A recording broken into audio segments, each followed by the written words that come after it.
The Buddh International Circuit is a fantastic mix of high and low speed corners, long straights, undulations. I think there's something there for really everybody to enjoy. As you go down the start finish straight, you come to turn 1. It's quite a big stop actually. I think from 7th gear you're going to be down to 2nd. Quite a tight right-hander as it drops downhill.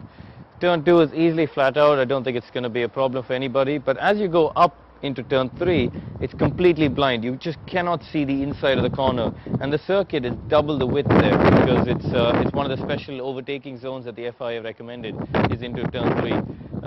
It's going to be quite difficult to pick a line, and it's going to be really important to pick a line because you come out of 3 and you have the longest straight on the calendar, 1.2 kilometers in length.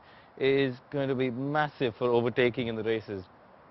At the end of the straight, you've got turn 4, another massive width, double the width again, 21 meters, into a downhill off-camber right-hander, which is probably going to be 2nd gear, maybe 3rd gear and low fuel and qualifying trim. So a very, very tricky corner because you're coming down the straight well over 330 kilometers an hour. You're trying to sight the apex on the right-hand side of the track. It's so far away from you, away from your line of sight. It's going to be quite difficult. Drop downhill.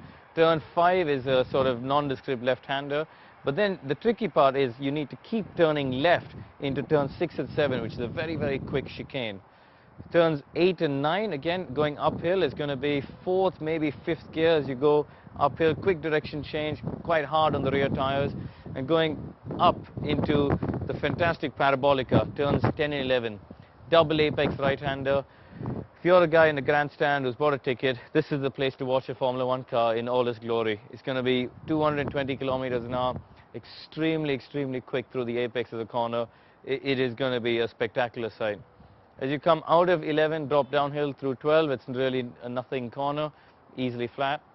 And then 13, 14 again is a very quick chicane. I think it's probably going to be 5th gear, and really big emphasis on change of direction and having the front end of the car being responsive.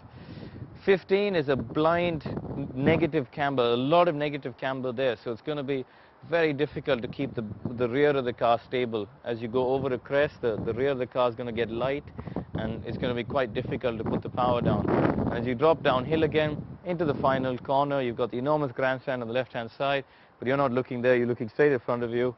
And again, a corner where the circuit's 21 meters in width, difficult to sight the apex, but a big stop, 2nd gear, and really important, get the traction, get a good exit, and across the start-finish line.